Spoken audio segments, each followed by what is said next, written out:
One of the subjects of this week's Torah reading is which animals can actually be consumed by a Jews, which we usually call kosher, and which animals cannot be consumed.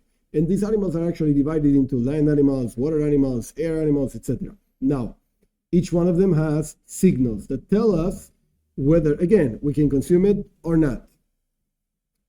Every single thing in the Torah, it's a hoirah. The word Torah means teaching, hoirah. It's not just a storybook, it means something we can learn for our daily life and for our service to God. There's a specific thing that eating means. Like there are things you can eat, things you cannot eat. So eating has a meaning.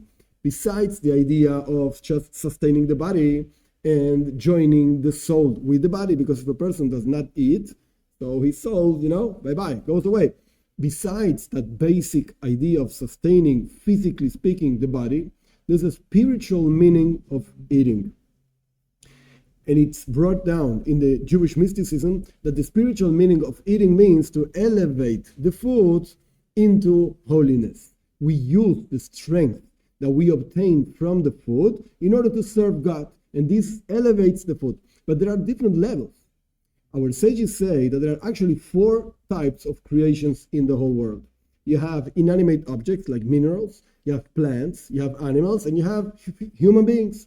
The human being is not a better animal, an animal that talks, an animal that... No. Human being is a different type of thing. And each one of these 4 categories, so to speak, gets a incredible, infinite elevation by being included in the next level.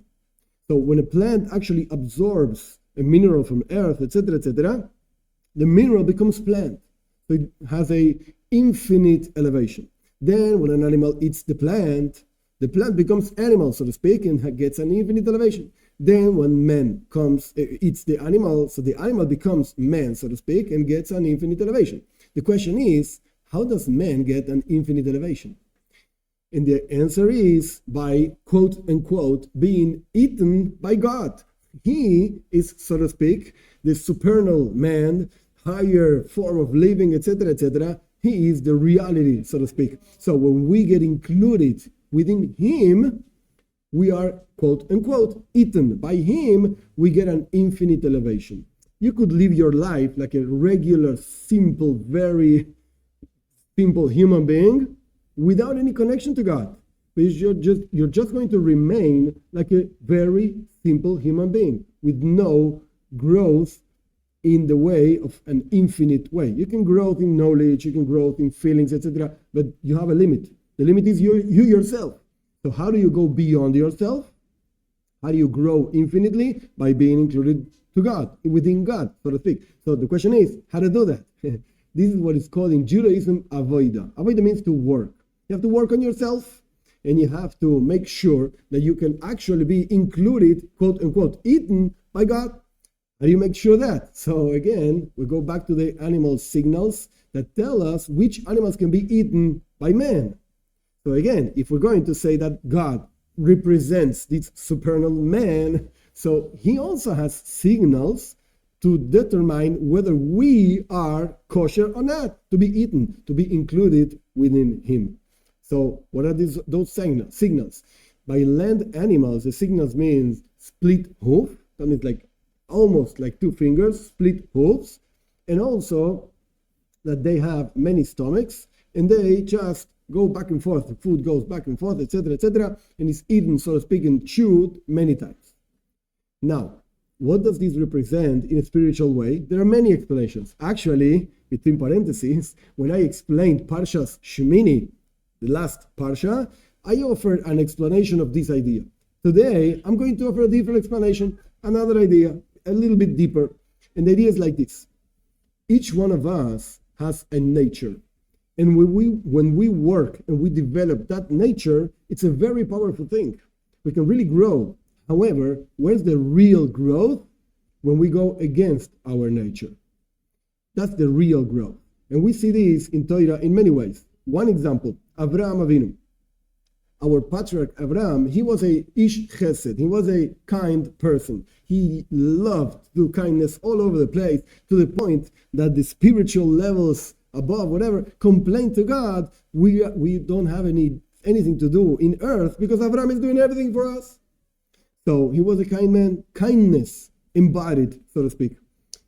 However, when God asked him to actually kill his son Yitzchak, this is not something, it's not a kind act. It doesn't represent kindness. However, Abraham went and was ready to kill his son, God forbid. And only after actually passing the test of almost killing his son, but not doing it, God said, the verse says, now, says God, I know that you fear me. Because until now, everything that you did was out of kindness. It was easy for you. But now that it represents a tremendous, terrifying, difficult act, that you're not used to it, it represents the opposite of kindness, and you still do it. Now I know you really like me. Now I know you really fear from me, etc., etc. So from this example, we can understand to ourselves. We, again, have a nature. Certain commandments, certain mitzvahs, they come easy, and then we do it, and we enjoy it, etc., etc. And certain things we don't really like. So when we actually go beyond ourselves, and we do that which we don't like, this represents as if we had split hoofs. We go in the side that we actually enjoy and like, and we go in the side that we actually don't enjoy, but that's God's will. So the question, it always comes back to, what are you looking for? To actually perform your own will or God's will? So this is one of the teachings, one of the Torah teaching, not just a storybook, that represents the idea of split hoofs. Learn to go beyond yourself, beyond the specific acts that you actually like or don't like. And then, just to chew the cud, the idea is you have to think and rethink about this and think about it again and once, again and again and again, which qualities, which attributes within yourself you have to work on them, not just to do them according to your nature, but rather to go beyond your nature, and that's going to allow you to get included, eaten, quote unquote, by the supernal man, by God himself.